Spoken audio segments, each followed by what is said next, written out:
Ladies and gentlemen, welcome back again for our live broadcast brought to you by Lutech Racing from the Alpe Adria International Motorcycle Championship, race number 2, day number 2 on the Sunday. The Alpe Adria Cup 1000 is about to start for their 9-lap race.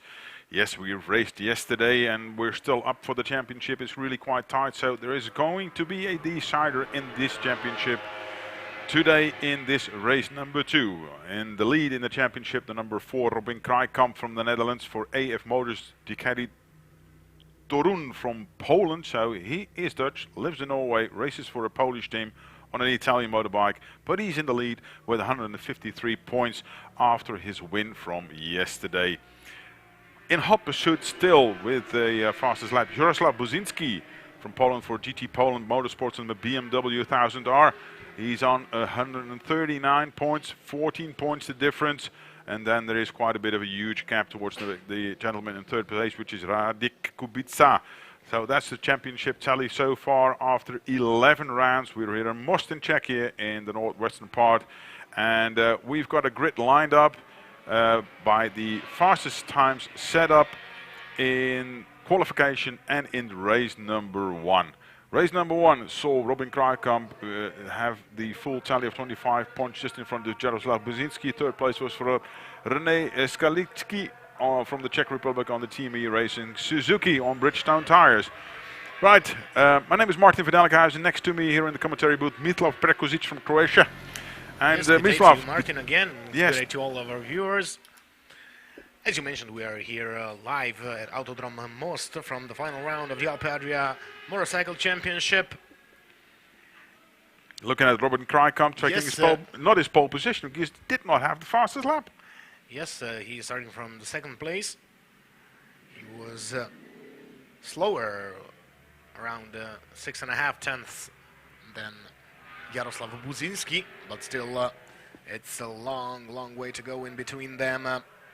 It's 14 points a difference, and Krijkamp just needs to get this one home and take the crown.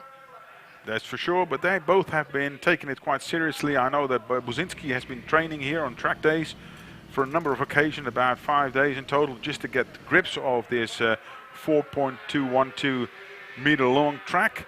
Yes, this is a complicated track. We have a lot of S-corners, a lot of switches, in which if you miss the entry corner, then you lose yourself in all others which come after. So it's a specific track, requires a lot of practice, a lot of training. As I was mentioning yesterday, Osmanovic was here doing track days, so in the 600. So yeah, Buzinski did as well. I know that anyone who wants real results was here at some point before this race for sure. Yeah, and Krijkamp, of course, has also been training here for a day, getting his Ducati sorted out. He was hoping to get some extra support from his teammate from the same team, Maciej Oklea from Poland, who was actually also pretty well on the road yesterday. Scored a 6th position, and the points go to him as well. But it's still the fight for the Cup 1000. It's pretty much open, and quite seriously, we saw quite a nice of a ding-dong battle yesterday. And at the end of the road, it was Krijkamp, who wasn't taking any risk in the beginning of the race, but finally found his rhythm and was able to pull away 1.6 of a second to get the full win in race number 1. And now he has to bring it home. But, you know, you still have to finish, because it's only 14 points in the DNF, or a bit further down the road, and the difference has been made. So no mistakes are to be made for Robin Krijkamp to clinch this title for his Ducati Polish-based team. Yes, we expect, as regarding all that information, we expect a good race. We expect Krijkamp not only to bring it home, but to show us a little bit of battle between him and Buzinski. Skalicki is much slower than them, so we do not expect him to join the fight for the victory, but Kovacevic and him will have a fight most definitely. We saw a good start. Is not far behind. But yeah, we saw a very good start yesterday's race from Purga. Lost a bit of ground later on, but was in contention in the beginning of the race from Puros Motorsports. And he should be maybe have the same start as yesterday from second row. He could actually mingle in the first corner, which was quite tight.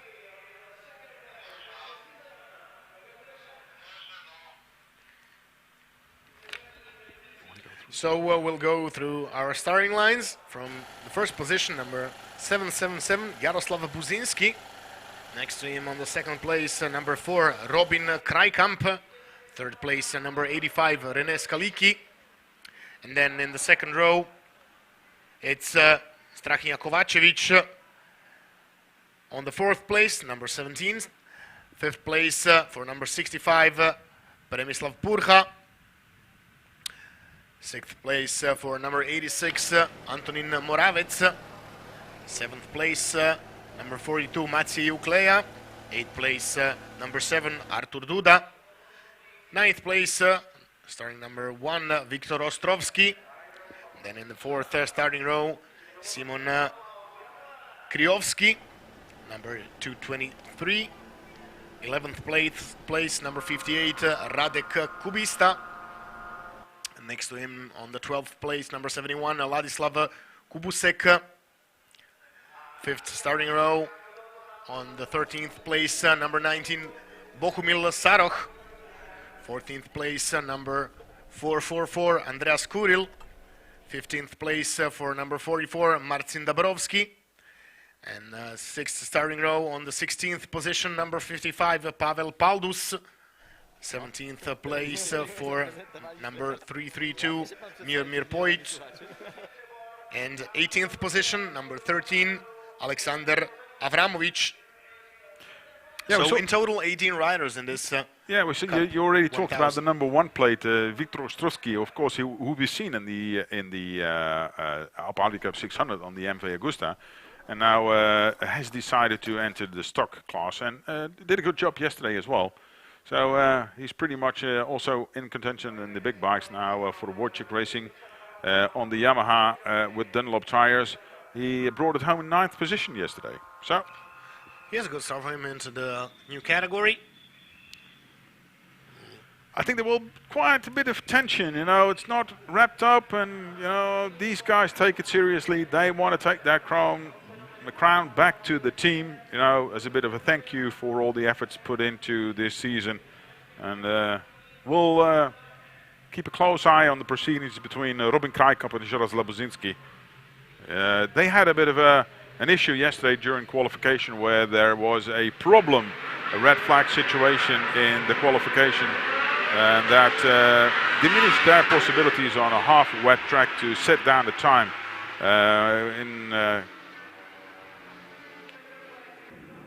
And it was after a talk with the race direction, they have been granted another 3.5 minutes to set down the 3 minutes and 40 seconds to be exactly as you put yesterday. To pull out a good lap. As we said, the track dried up until 11:15 when it was the time for their 3.5 minute qualifying continuance. I think for the championship, but also for safety reasons, because the time difference was so huge at that particular moment that now it was the playing field as it was supposed to be. And we're looking forward to this 9-lap race, deciding the championship in the Alpe Adria Cup 1000.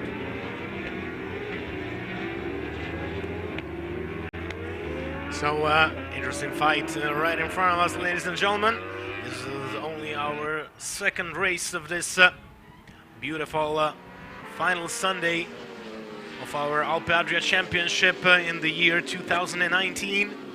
A lot of races behind us, a lot of records broken, a lot of crashes as well. Clouded skies, temperature outside about 16 degrees, track temperature 17.2 degrees. It is dry, everything is settled, circumstances are really good. So I think all set for a good race. Indeed, the conditions could be a bit better, a bit higher temperatures for giving a bit more grip, but nevertheless it's dry, and that is the important thing.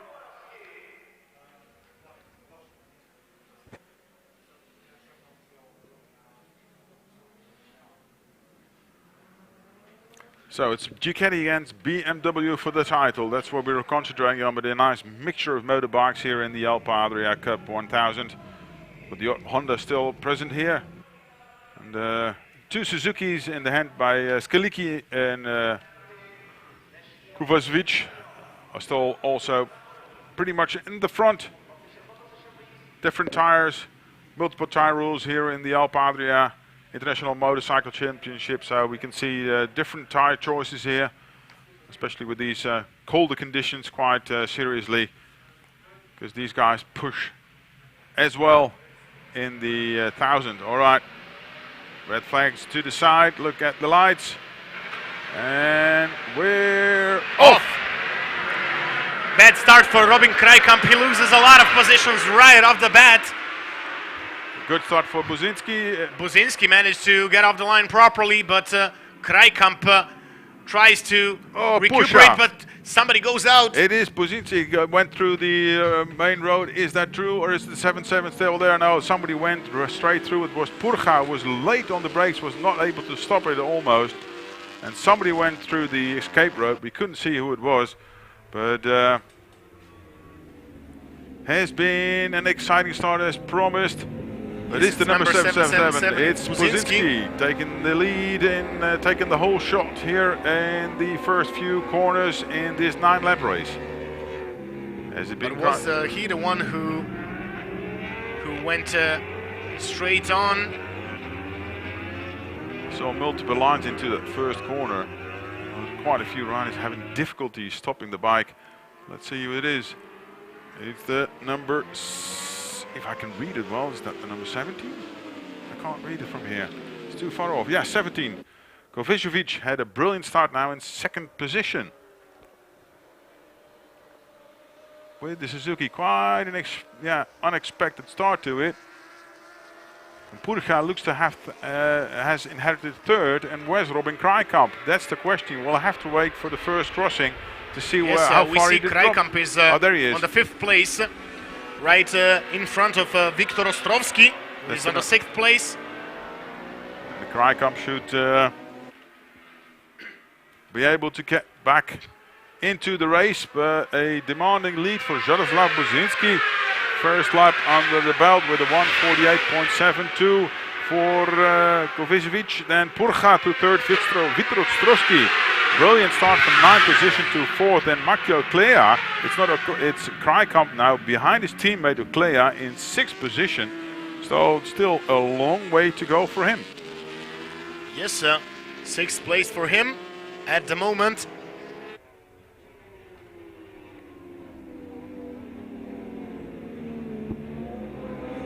In the lead, still it's Buzinski.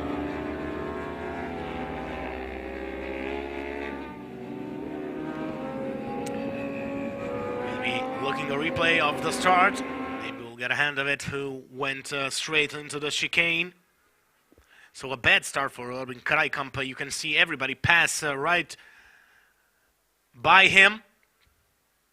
He was immediately on 5th or 6th position. Yes, it was Buzinski who went straight through the chicane, but will he get penalized? We are still waiting. If he gained advantage by going through the escape road, it shouldn't be to go there. Yes, but the advantage is being looked at through his fastest time through the first sector. So the stewards are comparing. Did he went faster than his fastest first sector passing time? Yeah, we'll have a look at that. If you understand me. I was just doing the mathematics. 6th position would not be enough for Robin Krijkamp to clinch the title. He needs to be up to 5th place at least when Buzinski is winning. So we'll keep a close eye on proceedings there, because this championship is still been, of course, Krijkamp has the advantage of having his teammate there, but he's already increasing his position now to 5th position, just behind Purcha. 1, 2, 3, 4th position it is. And we have yellow flags shown there. That means that somebody's gone off the road there. Yes, and this is for the 2nd lap. No overtaking taking place on the yellow flag situation. Buzinski still in the lead. It's got Yes, Oh, there it is. That's the reason why it's the yellow flag. Yeah. Somebody on the outside of the corner. That's always a dangerous place to be if you cross you, because you're on the exit of the apex. So that's the reason why they shown the yellow flags at that particular part of the track. But it's Robin Krijkamp now getting through the order back to 4th position. He was just behind Purga. Krijkamp was much faster than the other guys, so it's not such a big surprise that he's recuperating. But he has to be careful not to make any mistakes, because if he goes out, then it will be very difficult for him to recuperate once more. He has to pass the wide elbows of Purga. Polish bloke on Purga's Motorsports on the BMW. Elbows wide, there goes Krijkamp. Goes for the inside. Yeah, takes 3rd position now. And that's safe for the championship, but he probably wants to be just behind Bozinski to make everything sure and not be in between the other guys. On the straight, start finish line, completing the 4th round. Robin told me that there was a marker on the track which determined his braking point, and now he's missing his marker. It's been taken away alongside the track. That was about the 200-meter braking point for the first corner. So you saw him make the mistake just right now for entering that first corner, missing his braking point and leaving the door open for Purga to retake that 3rd position. Can now Ostrovsky maybe close down completely and give Krijkamp something more to think about. Kovacevic also still pretty much, in 2nd position. It's not a bit of a surprise. Yesterday he was with his Suzuki already near to the rostrum in 4th position with his Suzuki with using the Pirelli tires. He's from Serbia. Oh, now it's bunching up behind him. Purga putting the pressure on. Elbows wide. Krijkamp has to be patient. Well, Purga takes 2nd position in a bit of a brutal, a bit of a brutal manner, and Krijkamp is taking advantage of that same position now on the outside of the corner. Krijkamp goes in front as well.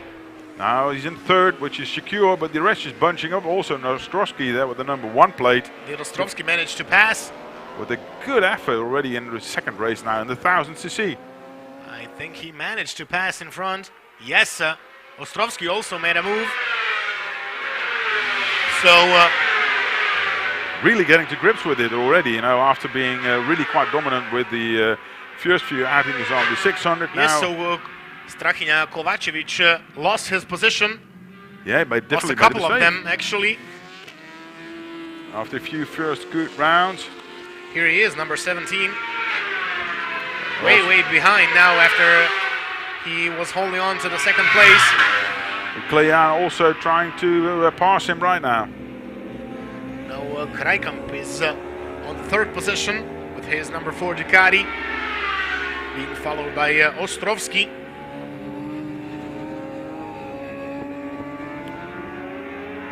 You can see that Robin Krijkamp definitely doesn't want to throw it away. He's really quite cautious through the corners, even more than he does normally. He's a bit too cautious, and because he's going 144.3, comparing his yesterday's 142.0. So he lost a couple of seconds somewhere, and that is the reason that he's in this bundle. This morning's warm-up with worn tires. He probably got fresh rubber for the final race now, so that should not be a problem with the race over 9 laps. But I'm really pleasantly surprised with Viktor Ostrovsky. He's doing quite well in his 2nd race in the 1000, and already proceeding towards the rear wheel of the Ducati to see if he can maybe even clinch a podium position. But I'm really actually, the pace in general, we saw it in the first race, is a bit slower than yesterday, but also Bozinski is not able to pull away. Yes, he isn't pulling away because the lap times are fairly slower. Bozinski also is on 143.5 best lap time. Last time around he went 144.1 comparing to 133.0. Krijkamp went wide. He went wide. Now Ostrovsky is on his rear wheel. being too cautious. He did a 42.6, so that's not that far off his fastest lap. So the pace is really... Purka, as I said, was on 43.0 in the last lap, so he closed down on Buzinski. Krijkamp went 43.1, so that was close as well. But now Krijkamp is a bit in trouble, and if Ostrovsky starts biting off this difference, then Krijkamp is again in trouble for his championship. The pressure is on, most definitely. Absolutely, and you see that Purka has already done a better lap than he did yesterday. Today's fastest lap. Krijkamp loses his position. He loses one more position, and Krijkamp is back on the 5th place, I believe. But Buzinski loses the front To Purka. to Purka, yes, and Purka takes the lead. What a unexpected event, you know. Unexpected event completely. Now Purka Pulls has the away. rhythm and pulls away unbelievably. Did not see that one coming. All right. Ostrovsky doing great now in This is 3rd position. Yes, but this is now a poor position for Buzinski, who had the championship at one point in his pocket, but now seems to be losing it all over again. Krijkamp in hot pursuit, trying to regain his composure. Buzinski in the lead. What a surprise it is. And it is, you know, if Buzinski finishes 2nd with Krijkamp now. Oh! Ostrovsky falls down, and he took out Buzinski as well. They are both down. They are both down. Missed his braking point completely. Both riders on the ground. Both riders on the ground. It will be a red flag, most definitely. It is a shame, you know, the hard braking point into the first corner led to the mistake of Viktor Ostrovsky. He ran into the rear wheel of the number 777, Jaroslav Buzinski. And that's it for his final title aspirations. So far, we're still on the road. We're still 2.5 laps to go. It all depends whether the riders are capable to move away from the scene on their own merit, or if the bikes are in a dangerous place. That might cause a red flag situation due to race control. That's not up to us, of course. It's for them to decide. Nevertheless, the rest is continuing. And Robert Krijkamp saw it happen just in front of his nose and was really lucky to... Red flag. Yeah. We have a red flag, ladies and gentlemen. Yeah, it was probably the case, because this is a really dangerous part to have riders and bikes on the track. That means that we have surpassed the 70%, 75% part of the race. That will lead to a preliminary conclusion that this is... Yes, we will have to see the results in totals, because the thing is, will Ostrovsky and Buzinski manage to come back in the next 4 minutes into pit lane, yeah. Into pit lane to regain their positions in the previous lap. Yeah. So, unfortunately, we had a red flag in this very, very tense race in the Alpe Adria Cup 1000. We hope that everything is okay with the riders, and that they will be in the paddock after the track is cleared out. So we'll be now taking a short break, ladies and gentlemen, and after that we will continue our broadcast here live on the Alpe Adria channel with the combined race of the Honda Talent Challenge and European Supermonos together. Supermono, yes. Yeah, looking forward to that. We're not going to give any conclusions about the championship so far, because that's up to the race control. But normally, when we have the information by the beginning of the next race, we will brief you with the final results. Okay, thank you for being with us. But normally it should go to Robin Krijkamp. If take the lap back, whatever is going to happen. We'll wait for the conclusion of race control. Thank you for being with us. We'll go back for a commercial break. As soon as we've got some news, we'll come back to you. Thank you very much.